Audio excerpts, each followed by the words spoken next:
데이터 스토리지의 전반적인 어떤 시장, 그 트렌드, 그리고 클라우드 시장이 지금 어떻게 흘러가고 있는지, 그리고 다양한 기술들에 대해서 같이 소개해 드리도록 하겠습니다.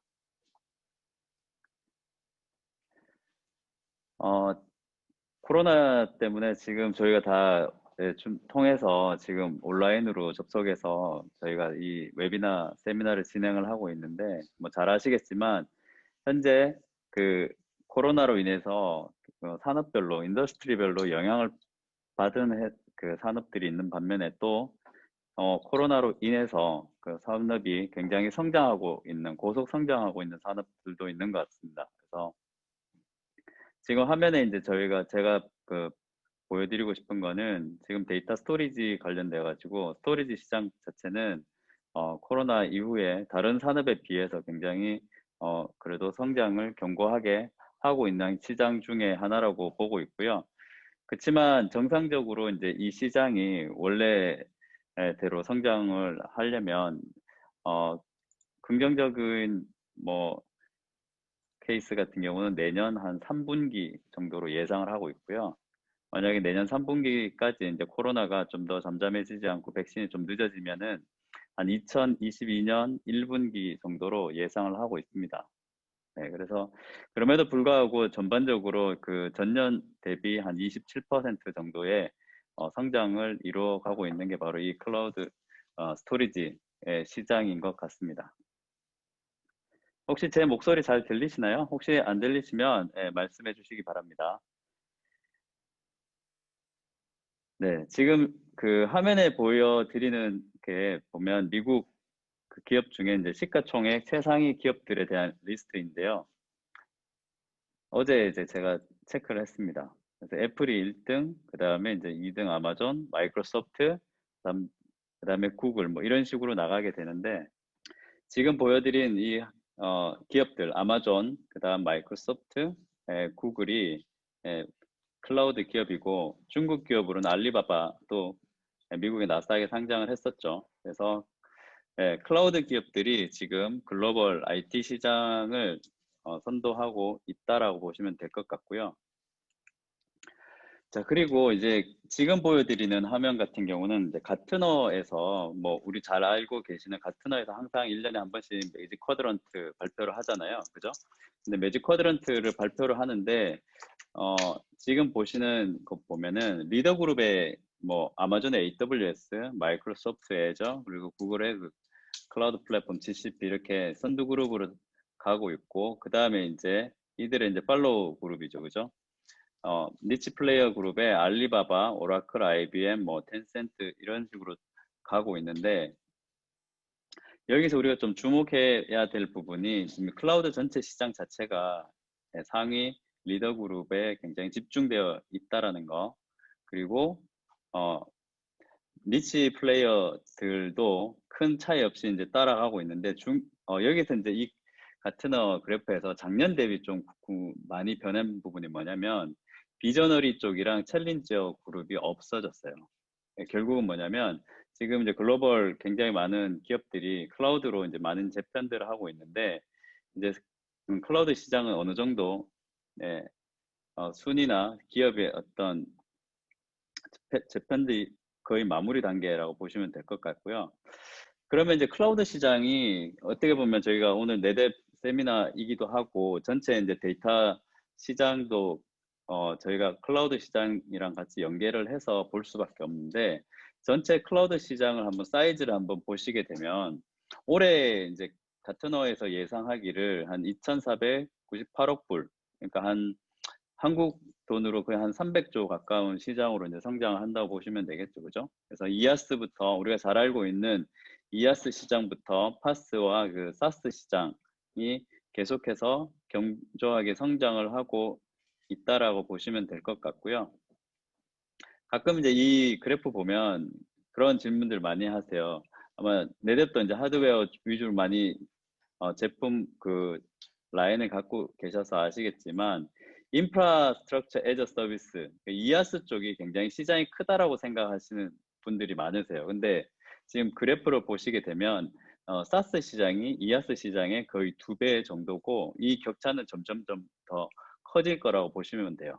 그렇지만 이제 사스 시장에는 사실 뒤에는 물론 인프라가 있기 때문에 이제 내대비 입장에서는 굉장히 긍정적으로 보실 수가 있는 거죠.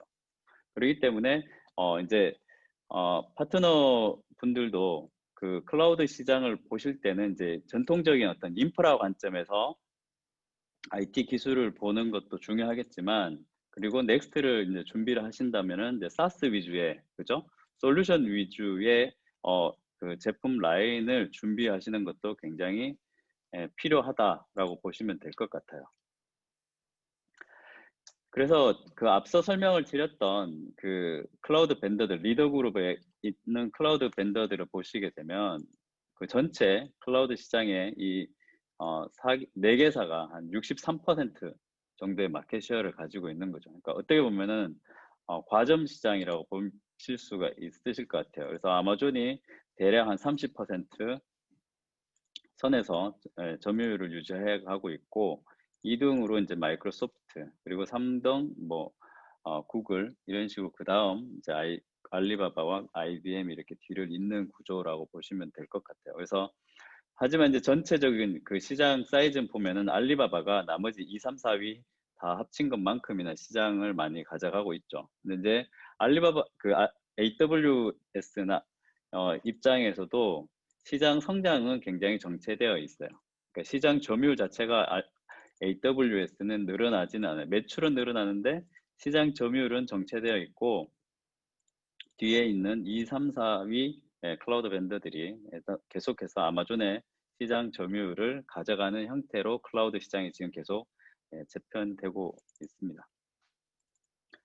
국내 시장으로 그럼 한번 오면 국내는 어떨까요? 국내 전체 클라우드 시장의 그 시장 규모를 보면 퍼블릭 클라우드만 봤을 때 작년 기준으로 한 2조 3천억 정도의 시장으로 우리가 볼 수 있는데, 근데 올해 이제 코로나 이후에 갑자기 뭐 화상회의 시스템도 늘었고 사스 위주의 솔루션들이 급격히 늘었죠. 그래서 올해는 전반 업계 대략 중론이 한 3조 시장으로 바로 보고 있습니다. 그래서 대략 클라우드 시장이 국내 같은 경우는 3조 정도의 시장이라고 보시면 돼요. 근데 앞서 그 글로벌 클라우드 시장이랑 좀 비교해 봤을 때는 국내는 아직은 이아스 시장이 굉장히 크죠. 사스 시장이 해외 업계 평균보다는 사스 시장이 작습니다. 그래서 국내 같은 경우도 사스 쪽에 성장이 굉장히 커질 거다라고 보시면 되겠죠. 그래서 네뎁 같은 경우는 이제 관리 솔루션 형태나 뭐 모니터링 이런 것들을 기존의 클라우드랑 연계해서 하실 수 있는 비즈니스가 굉장히 많아질 거라고 보면 될 것 같아요.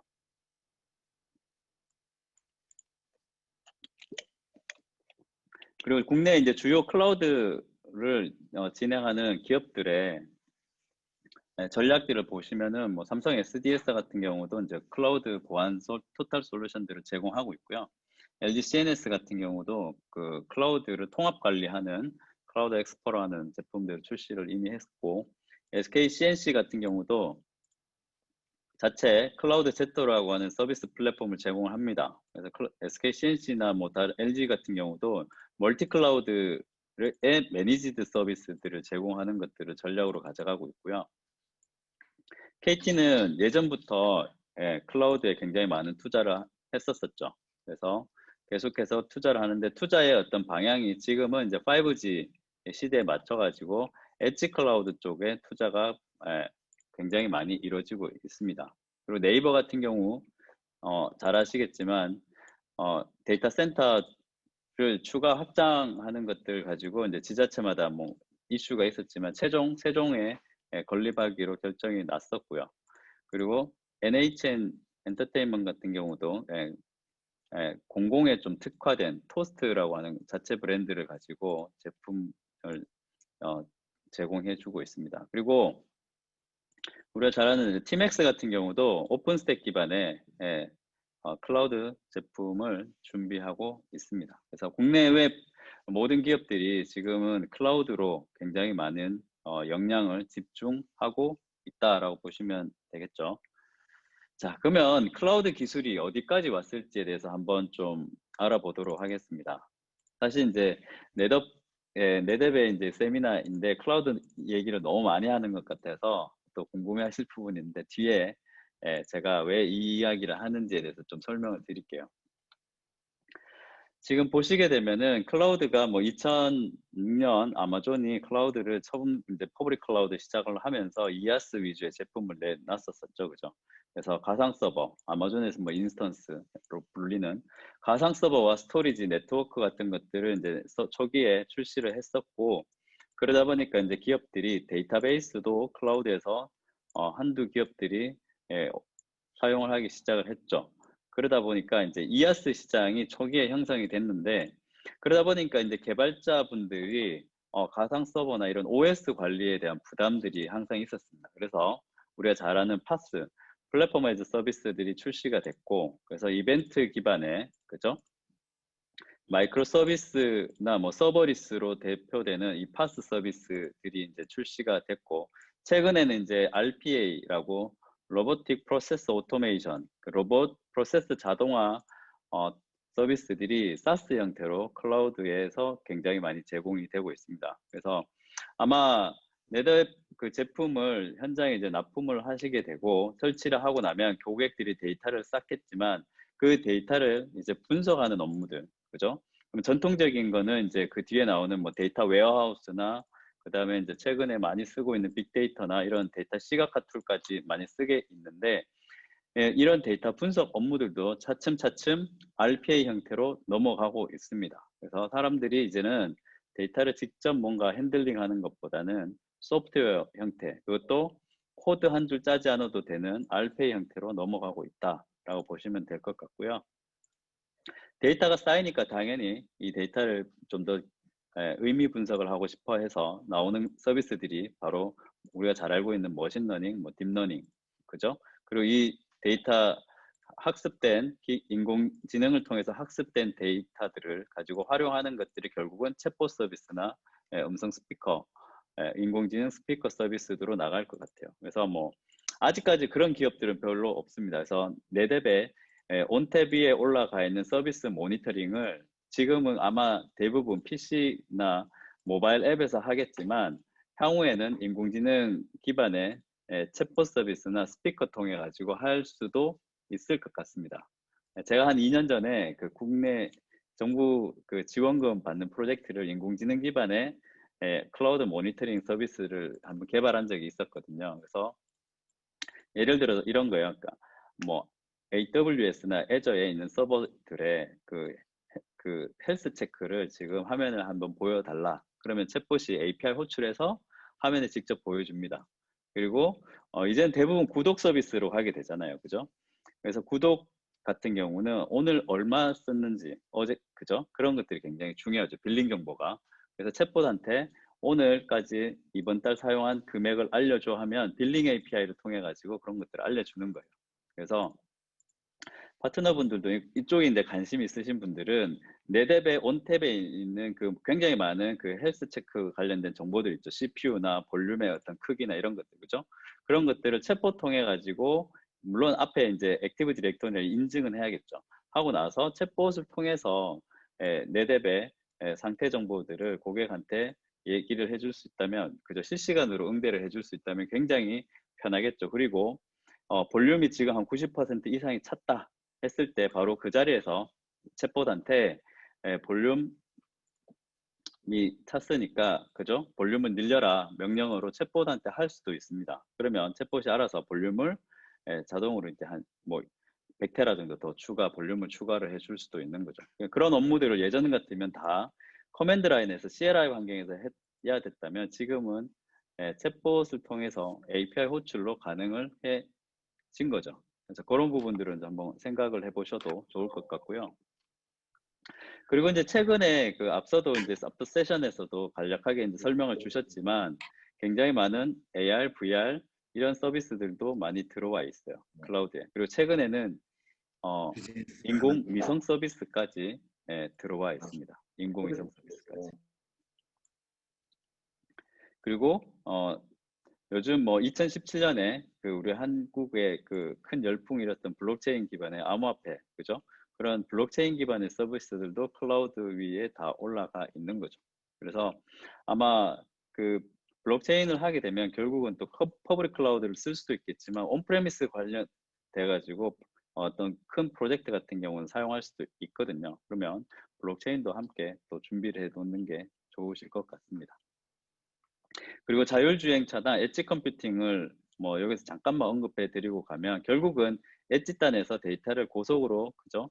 초저지연으로 처리를 해야 되기 때문에 이 부분에 대해서도 이제 네뎁에서 준비한 기존에 이제 많은 서비스들이 있을 건데 그것들을 고객한테 어필하는 것들이 굉장히 도움이 되리라고 봅니다. 자, 그러면 우리가 이 클라우드에 대한 인프라를 어떤 식으로 가져갈 수 있을까? 너무나 뭐 잘 아는 내용이라 이거는 제가 간략하게 설명만 하고 넘어가도록 하겠습니다. 우리는 크게 인프라를 기존에 이제 데이터 센터 위주의 온프레미스 환경과 클라우드로 가져갈 수도 있죠. 최근에는 이제 클라우드 같은 경우는 이제 퍼블릭, 프라이빗 클라우드를 이제 우리가 나눠볼 수 있고, 그리고 온프레미스도 대부분 이제 물리 서버나 가상화까지는 다 하셨잖아요, 그죠? 그래서 또 퍼블릭 클라우드하고 그 다음에 온프레미스하고의 연계를 통해서 이제 하이브리드 형태로 가져가실 수도 있고, 그리고 퍼블릭 클라우드도 싱글 클라우드 벤더를 쓰는 것들이 아니라 멀티 클라우드로 갈 수도 있는 거고요. 그리고 어, 온프레미스 단에서도 이제 단순히 그냥 물리 서버 가상화 형태가 아니라 엣지 컴퓨팅 형태로 이제 재편이 되고 있다라고 보시면 될 것 같아요. 그래서 최근에 이제 가장 많이 주목받고 있는 멀티 클라우드나 이 하이브리드 관련돼서 오늘 좀 더 설명을 드리도록 하겠습니다. 자, 그래서 클라우드 업체에 대한 네 가지 오해가 있는데 첫 번째, 클라우드 업체는 소프트웨어 기업이다. 예, 아니요로 가장 빨리 답해 주시는 분한테 선물을 또 하나 드리도록 하겠습니다. 네. 네. 너무 쉽죠, 그죠? 네. 두 번째 오해가 뭐냐면, 클라우드 업체는 퍼블릭 클라우드만 제공한다. 네, 그죠? 그 다음 세 번째, 클라우드 업체는 자체 서비스만 관리할 수 있다. 뭐, 예를 들어 아마존은 아마존 서비스, 구글은 뭐 구글 거. 그죠? 그 다음 네 번째, 클라우드 서비스는 모든 걸 해결해 줄 수 있다. 네. 왠지 정답은 정해져 있는 것 같죠, 그죠? 네. 제일 먼저 답변 드린 분한테 제가 그 채팅창에 너무 빨리 올라가가지고요. 네, 전달해 드리도록 하겠습니다. 그래서 첫 번째 질문 드렸던 클라우드 업체가 소프트웨어만 제공한다? 그렇지 않죠. 클라우드 업체도 물리 장비를 제공을 합니다. 왜 제가 이제 웨비나 그 요청을 받고 굉장히 고민을 했어요. 이 스토리지 전문가 분들을 대상으로 과연 뭐 제가 SSD의 스펙 얘기를 할 건가, 뭐 NVMe를 얘기할 거냐. 아, 그건 아닌 것 같다. 예, 그런 것들은 아마 뒤에 세션도 계속 있을 것 같고, 그래서 전반적인 것들 좀 설명을 드리려고 하는데, 경쟁업체도 잘 아셔야, 그죠? 셀링 포인트를 잡으실 수가 있잖아요. 그래서 클라우드 업체는 예전에는 당연히 100% 소프트웨어 기업이었죠. 소프트웨어만 팔았어. 소프트웨어 기반의 이아스, 파스, 사스를 제공을 했는데 최근에 화면에 보시게 되면 AWS, 아마존 같은 경우도 드디어 이제 물리적인 장비를 만들기 시작을 했습니다. 그래서 제일 처음에 이제 그 아마존이 고객들이 이제 클라우드로 이제 전환을 하고 마이그레이션 하려고 하니까 데이터 마이그레이션이 굉장히 생각보다 오래 걸리는 거죠. 그죠? 시간도 오래 소요가 되고. 그래서 스노우볼이라고 하는 한 100테라바이트 정도, 실제 사이즈 한 80테라 정도 바이트의, 80테라바이트의 이런 스토리지, 장비를, 물리 장비를 만들어서 고객 데이터 센터에 넣어드리고 고객이 이제 광 케이블로 연결을 하면 데이터를 굉장히 빠르게 복제를 하게 되는 거죠. 그러면 복제가 끝나면 아마존 직원이 와서 이 스노우볼을 아마존 데이터 센터로 가지고 가서 S3 우리가 잘 알고 있는 오브젝트 스토리지에다가 이제 저장을 해주는 형태의 서비스가 이제 스노우볼이 출시가 됐어요. 그러다 보니까 이제 클라우드가 점점 커지고 뭐 넷플릭스 같은 기업들도 아마존으로 이제 다 서비스를 제공하고 있는데 페타바이트의 데이터를 갖고 있는 고객들이 이제 고민인 거죠. 스노우볼 100테라 해봐야 그죠?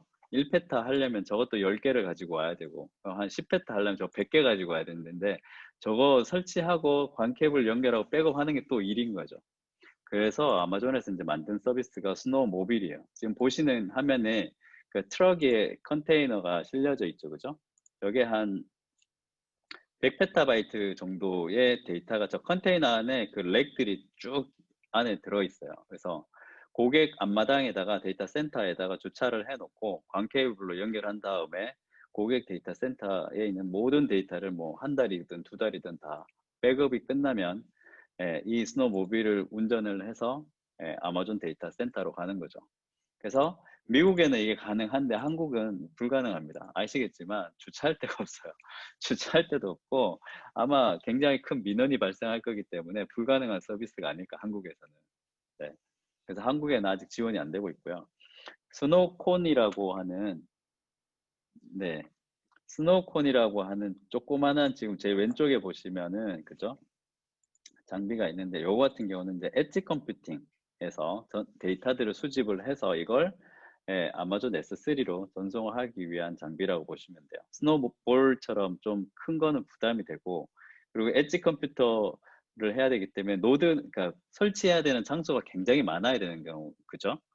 스노우볼 같은 경우는 뭐 한 80테라 데이터 넣어놨는데 사람들이 가져갈 수도 있잖아요. 그죠? 스노우콘 같은 경우는 외부에 뭐 가로등 데이터를 전체 뭐 수집을 해야 된다거나 뭐 그런 어떤 니즈가 있는 경우는 이제 관리하기도 편하고 이동도 쉬운 스노우콘 장비들을 쓰실 수가 있는 거죠. 그래서 이런 것들이 이제 아마존에서 제공해 주는 거고 마이크로소프트도 아마존에서 이제 저런 장비들을 만드니까 클라우드 밴드들은 다 비슷한 것 같아요. 아마존이 약간 업계 표준처럼 뭔가 장비들을 만들면 그에 따라 가지고 또 다 만듭니다.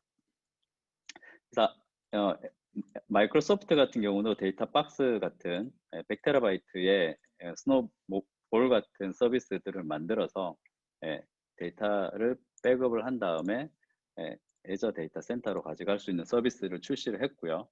스노우콘보다는 좀 더 작은 그냥 디스크 형태의 그죠? SSD 기반의 디스크를 만들어서 또 제공을 합니다. 그리고 스노모빌은 아니지만 트럭은 아니지만 그 데이터 박스 헤비라고 해서 한 1페타바이트 정도의 그죠? 데이터를 저장할 수 있는 스토리지를 제공을 합니다. 그러니까 한국에는 이게 좀 맞겠죠. 한국 지형에는 이게 좀 한국 지형이 아니라 한국에는 이게 맞을 것 같아요. 자, 그럼 두 번째 오해가 있었는데 클라우드 업체도 프라이빗 클라우드를 제공한다. 네, 제공합니다. 그래서 AWS에서 제공하는 이 프라이빗 클라우드 서비스가 아웃포스트라는 제품을 출시를 했어요. 렉 형태로 제공이 되고 있고요. 그래서 여기에 이제 EC2 인스턴스 가상 서버들을 뭐 모든 가상 서버 인스턴스 타입을 제공하는 건 아니고요. 특정 미리 가장 많이 고객들이 사용하고 있는 인스턴스 타입을 제공을 합니다. 그리고 여기에 블록 스토리지도 제공을 하고 있고요.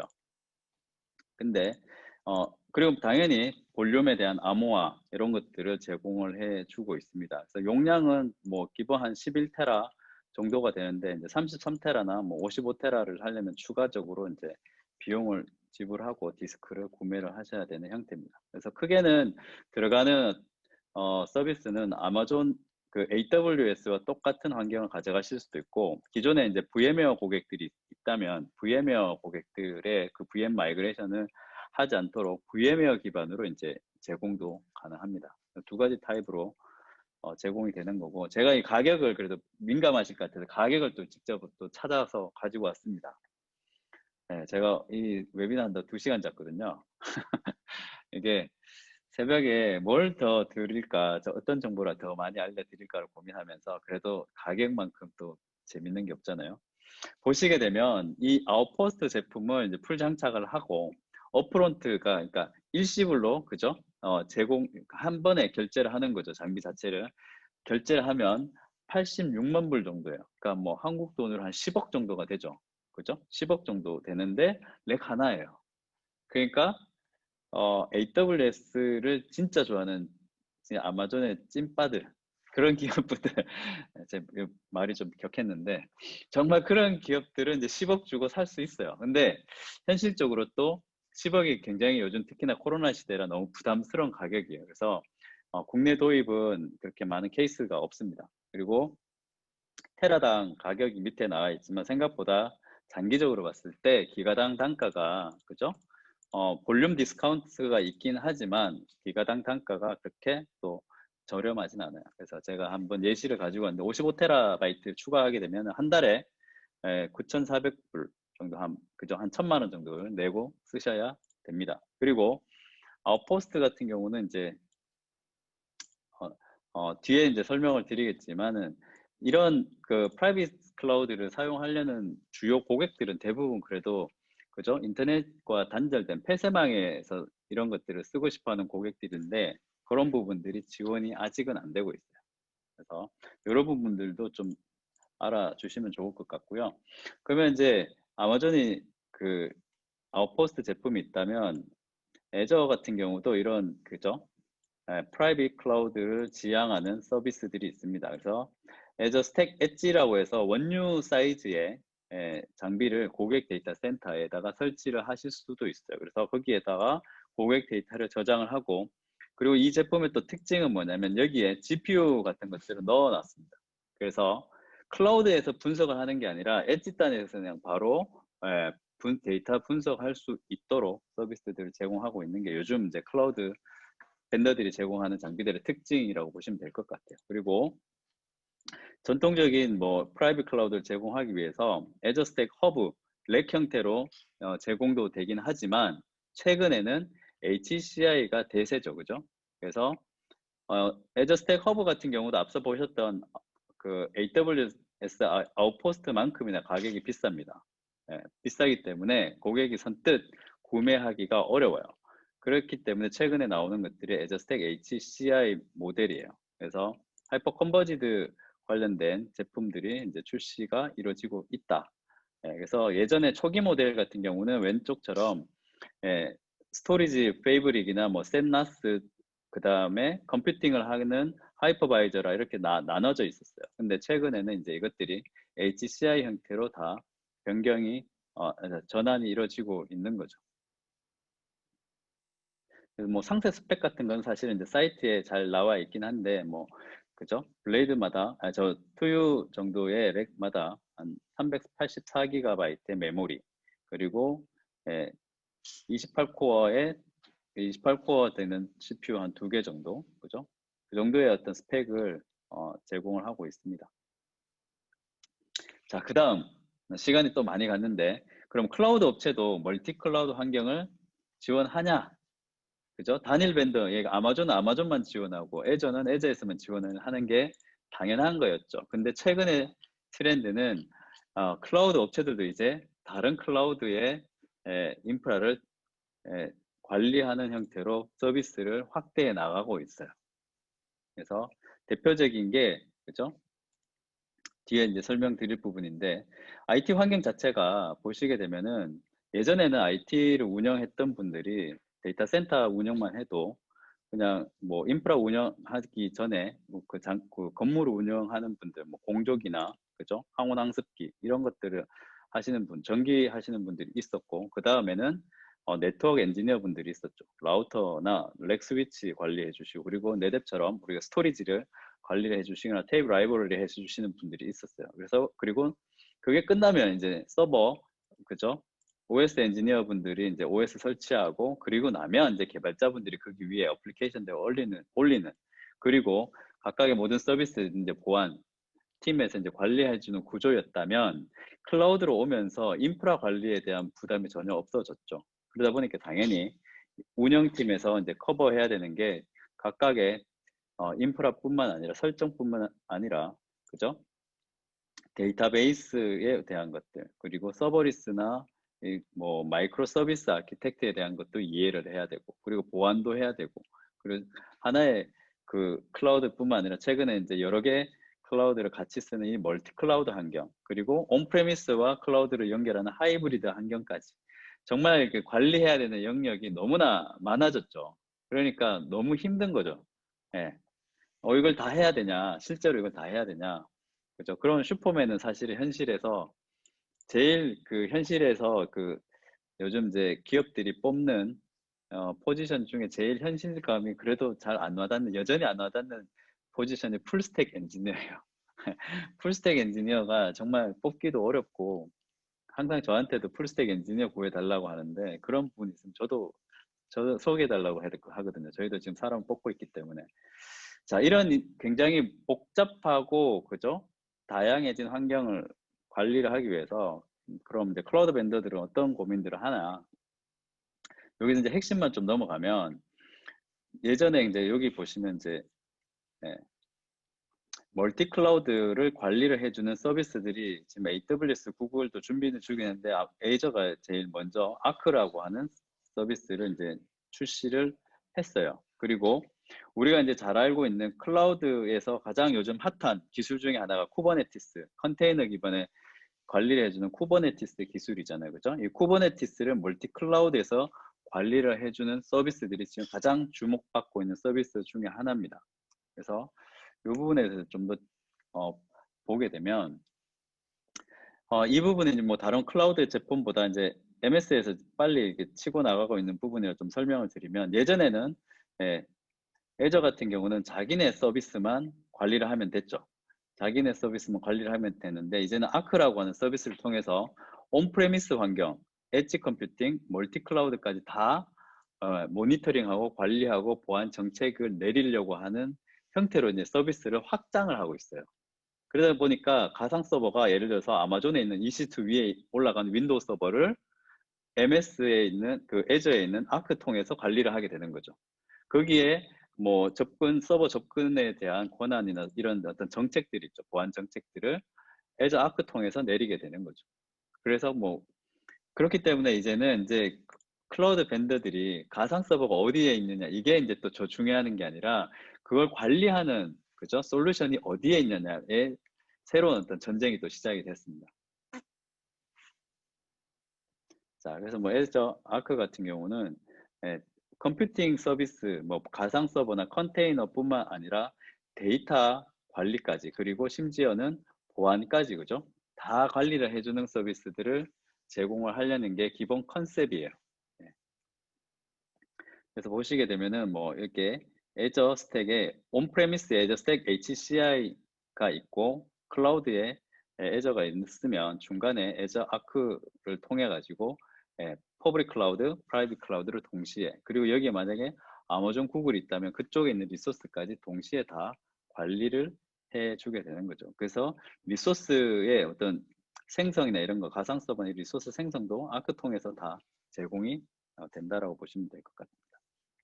자, 그러면 클라우드 서비스로 그러면 뭐 다 할 수 있냐? 뭐 양자 컴퓨팅도 되고 블록체인도 되고 인공위성까지 된다고 하는데 이걸 다 할 수 있냐? 그렇진 않다는 거죠. 그럼 오늘의 이제 웨비나가 재미가 없어지잖아요. 그죠? 그럼 클라우드 해야겠네. 이렇게 그럴 수는 없는 거죠. 클라우드 서비스에도 한계가 있는 겁니다. 디스크, 특히나 네뎁이 가장 기뻐할 팩트가 바로 디스크 성능 부분이에요. 지금 제가 보여드리는 그 디스크가 애저에서 그 현재 이제 클라우드 제품들 중에서 클라우드 벤더들에서 제공해 주는 서비스 중에 이제 제일 퍼포먼스 좋은 서비스가 애저에서 제공하는 울트라 SSD라는 서비스예요. 울트라 SSD. 왜 MS가 울트라 SSD를 만들었냐면 아마존이 그 프로비전드 IOPS라고 아마 들어보셨을 거예요. SSD 중에서도 좀 고급 프리미엄 서비스를 프로비전드 IOPS라는 서비스로 제공을 하고 있는데 항상 애저와 아마존이 이렇게 비딩을 하게 되면 IOPS에서 밀려가지고 애저가 떨어져요. 비딩이 항상 보면. 그래서 MS가 작심을 하고 만든 게 울트라 SSD예요. 이름을 너무 일찍 붙인 것 같아요. 울트라 뒤에 뭘 붙일지 모르겠는데 울트라 SSD. 그래서 최대 IOPS가 싱글 볼륨 16만 IOPS가 나옵니다. 16만 IOPS. 굉장히 많이 나오죠, 그죠? 그럼에도 불구하고 이제 전통적인 그 하드웨어 기반의 스토리지 장비보다는 성능이 떨어집니다. 그렇기 때문에 애저에서는 이런 울트라 SSD를 가지고도 16만 IOPS를 제공을 못하기 때문에 당연히 애저에서 네뎁에서 제공하는 ANF 서비스를 제공을 하게 되는 거죠. 그래서 제가 봤을 때는 이런 특히나 이제 하이 IOPS, 뭐 굉장히 많은 IOPS가 필요한 뭐 게임이나 그죠? 금융이나 이커머스 쪽에 있는 고객들한테 한번 어필을 해 보실 때는 애저에서 제공하는 ANF 서비스를 한번 제공해 드리는 것도 굉장히 큰 장점이 될 것 같아요.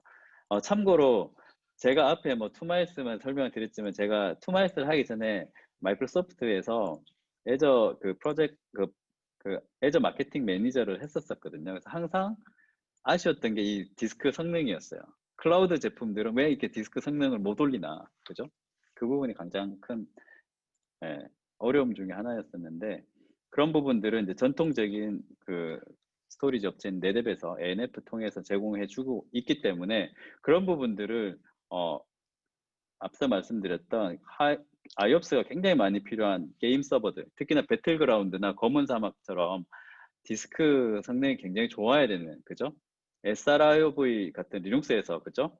그 네트워크 가속 기능을 써야만 하는 그런 제품들이나 그런 서비스들은 반드시 제안을 해보면 굉장히 반응이 좋으실 거라고 봅니다. 자, 그리고 요거는 이제 AWS에서 제공하는 그 디스크 성능에 대한 겁니다. 앞서 얘기했던 SSD랑 HDD인데 핵심만 보여드리면 시간 관계상 아마존이 지금 가장 많이 낼 수 있는 볼륨당 IOPS가 64,000이에요. 앞서 얘기했던 울트라 SSD랑 차이가 좀 나죠. 그러면 아마존이 가만히 있냐, 어딘가에 뭐 뭔가 또 하나 만들고 있겠죠. 조만간에 또 굉장히 큰 SSD 서비스가 하나 나올 겁니다. 네.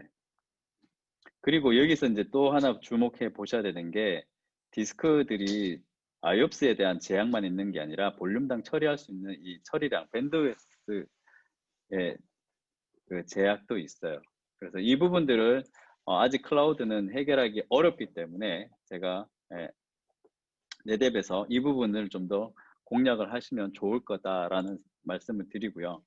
그리고 또 하나 이제 중요한 포인트가 뭐냐면 클라우드 서비스들에도 한계가 있는데 그 중에 하나가 앞서 얘기했던 디스크뿐만 아니라 가상 서버의 처리량에도 한계가 있습니다. 가상 서버의 처리량에도 한계가 있어요. 지금 보여드리는 그 AWS에서 인스턴스들을 보시게 되면은 인스턴스 내에서 처리할 수 있는 최대 IOPS가 16만이에요. 네.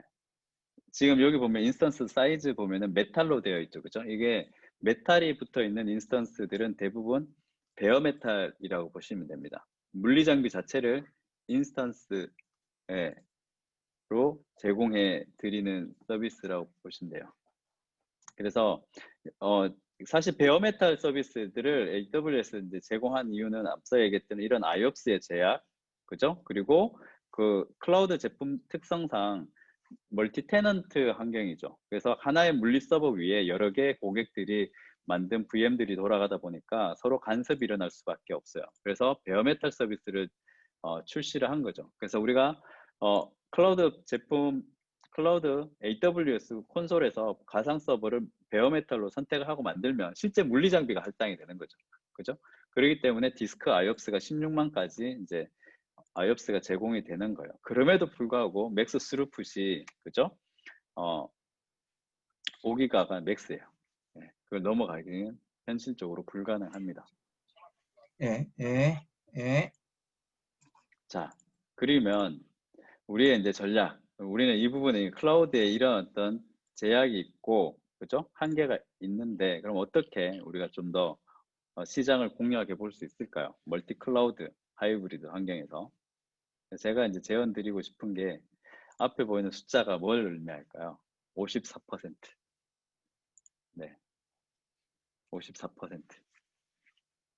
물론 이거 뭐, 네, 시간 관계에서 빨리 설명을 드릴게요. 글로벌 기업들이 향후 한 12개월에서 18개월 이내에 데이터 센터 그 현대화를 위해서 HCI에 투자하려고 하는 의향이 한 54%. 그러니까 반 이상은 이제 HCI로 간다라고 보면 되는 거죠. 그죠? 기존의 전통적인 어떤 원유, 투유, 박스 형태의 장비 형태가 아니라 HCI 형태로 이제 인프라를 현대화하겠다는 거예요. 그리고 HCI 수요 자체는 지속적으로 늘어나고 있습니다. 계속해서 이 HCI에 대한 투자는 아마 해를 거듭하면 거듭할수록 계속 늘어나고 있고요. 뭐 한 전년 대비 평균적으로 한 64% 성장을 하고 있는 시장이 바로 하이퍼 컨버지드 시장이에요. 그리고 시장 자체도 벌써 한 5조 이상의 시장을 글로벌하게 형성을 하고 있고요. 그러면 고객들이 이제 HCI를 선택하는 이유는 일단 가장 큰 게 이제 비용이죠, 그죠? TCO를 절감할 수 있다. 기존에는 뭐 네트워크 관련돼서 라우터, 스위치, 렉 상단에 다 달고 케이블링하고 뭐 굉장히 많이 했었어야 되는데 HCI는 소프트웨어 기반으로 다 하잖아요. 그렇기 때문에 비용을 줄일 수 있는 거. 그러다 보니까 관리 포인트가 줄어들기 때문에 운영에 대한 관리가 줄어들고 있다는 거죠. 네, 네. 그리고 다양한 워크로드에 대해서 높은 성능을 낼 수가 있습니다. 예, 이런 부분들이 이제 HCI를 선택하게 된 부분이고요.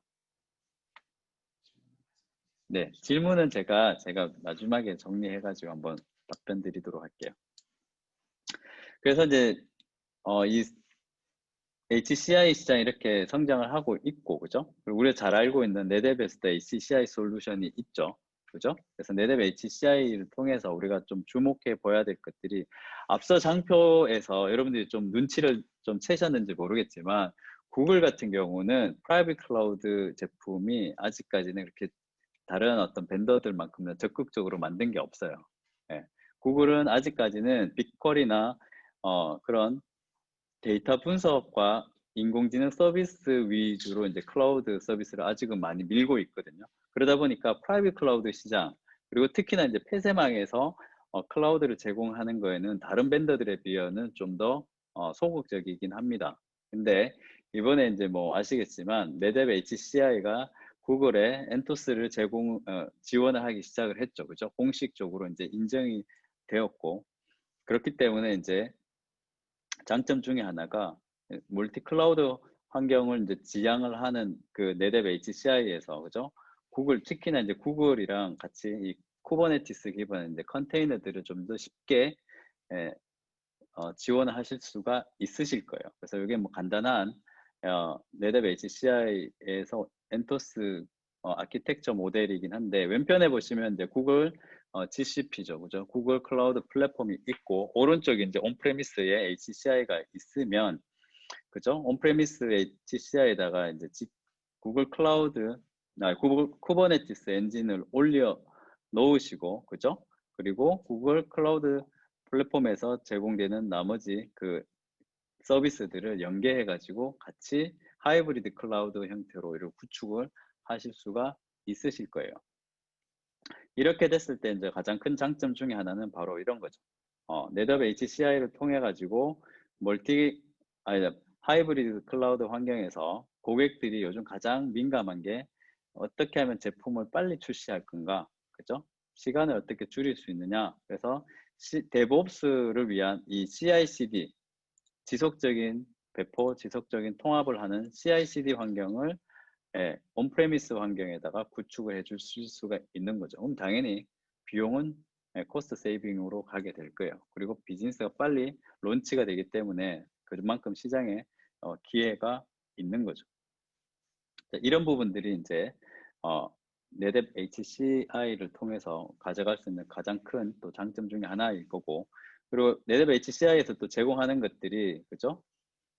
컨테이너가 요즘 가장 핫한 기술 중에 하나잖아요. 그래서 컨테이너들을 쓰시면서 또 가장 고민하시는 부분이 뭐냐면, 컨테이너에서 만들어지는 데이터들을 어떻게 하면 좀 영구적으로 저장을 할 수가 있냐, 쉽게. 그리고 컨테이너에 볼륨을 마운트를 할 때 좀 더 쉽게 할 수 있느냐, 그죠? 그런 것들인데, 네뎁에는 그 HCI에서는 그 트라이덴트 기술이 이미 다 적용이 되어 있어요.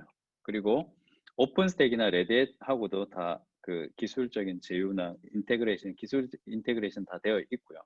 그리고 엔토스 앞서 말씀드렸던 것뿐만 아니라 VMware에 있는 가상 서버 같은 것들도 지원을 하기 때문에 기존 VMware 고객들도 그대로 끌어안고 서비스를 하실 수 있는 거죠. 그리고 오른쪽 위에, 그러니까 오른쪽 하단에 있는 엔서블 같은 경우는 안 익숙하실 수도 있는데, 요즘 인프라를 포털 사이트 들어가서 마우스 클릭해서 가상 서버 만들고 스토리지 등록하는 것들은 점차 없어집니다. 거의 없어졌어요. 대부분 코드 베이스로 인프라를 이제 만드시게 되죠. 그래서 엔서블 같은 IAC 환경, 인프라스트럭처 에즈 코드, 그죠? 코드로서의 인프라 툴도 이 네뎁 HCI에서 제공하기 때문에 좀 더 연습을 하셔서 고객 앞에서 그죠? 볼륨 마운트부터 시작해서 모든 인프라 만드는 것들, 컨테이너 만드는 것들, 그죠? 앤서블 가지고 스크립트 위주로 한번 딱 스크립트 하나 딱 누르고 식사하러 가시죠 하면 고객이 세팅해야 되는 거 아니냐. 제가 예전에 야후에서 2003년에 그 네뎁을 쓸 때는 15턴트로 한 3대씩 들어왔거든요. 그래가지고 박스 냈는데 하루, 그 다음에 데이터 센터 놓고 케이블링하고 디스크 껴야 되잖아요. 그거 다 디스크 끼는 그 작업 아시죠? 전 알거든요. 네뎁을 제가 한 20대 정도 써봤기 때문에 그런 것들을 했었어야 됐는데, 그죠? 지금 같은 경우는 보통은 풀 장착된 렉이 그냥 그대로 오죠. 거기에 앤서블 가지고 스크립트 가지고 버튼 하나 딱 누르고 스크립트 딱 실행시키면 모든 것들이 다 되는 환경으로 가고 있어요. 그렇기 때문에 고객들한테 이런 것들을 보여주시면은 고객이 감동을 하시게 되는 게 아니라 아마 팬이 되실 겁니다. 자, 그리고 그러면 이런 시장에 대한 기대는 어떠냐? SK텔레콤뿐만 아니라 KT, LG 이런 통신 3사들이 대부분 지금 가장 집중하고 있고 인프라를 투자하고 있는데 바로 엣지 쪽이에요. 5G 때문에, 그죠? 5G 때문에 굉장히 많은 투자를 하고 있고 엣지 클라우드 쪽에다가 투자를 하고 있습니다. 근데 앞서 얘기했지만 아마존 아웃포스트나 애저 스택 같은 그런 프라이빗 클라우드를 갖고 있는 한계가 뭐냐면 디스크 퍼포먼스예요. 그렇기 때문에 그런 엣지 컴퓨팅 바로 옆에 네뎁 그 장비를 두고 성능을 충분히 낸다면은 그죠? 같이 코스를 할 수 있는 굉장히 좋은 모델이 될 것 같습니다. 그리고 공공기관도 이제 클라우드 도입이 굉장히 이제 활발히 이루어지고 있기 때문에 그죠? 예, 그 네뎁 HCI 통해 가지고 또 공공 고객들한테 제안을 하실 수도 있을 것 같아요. 그리고 이제 5G 기반의 그 클라우드 게임이 이제 곧 출시들이 이제 본물처럼 터져 나올 겁니다. 예. 그렇기 때문에 클라우드 게임이 이제 5G로 나오게 되면은 뭐가 필요하냐면은 정말 빠른 트랜잭션 처리가 필요하거든요. 그러니까 기존의 어떤 IO 처리하고는 또 다른 허들을 만나시게 될 거예요. 클라우드 업체들도. 그래서 이 부분에 대해서 네뎁 HCI나 그죠? 제품들을 어필하시는 게 저는 굉장히 경쟁력이 있으실 거라고 보는 거고 금융도 마찬가지인 거죠. 자, 그래서 오늘 긴 시간 제가 굉장히 많은 이야기들을 했는데 클라우드 쪽에 그 시장에 어떻게 보면 기회가 있고요. 그렇지만 클라우드 업체들이 만들어 놓은 그 제품 출시하고 있는 그런 하드웨어 기반의 제품에도 분명히 한계가 있다. 그리고 퍼블릭 클라우드에도 한계가 있다. 그래서 그런 부분들을 잘 포착을 하셔가지고 고객의 니즈를 좀 맞춰주신다면은 충분히 포스트 코로나 시대에도 경쟁력 있게 시장을 리드해 가실 수 있으리라고 봅니다. 긴 시간 들어주셔서 감사합니다.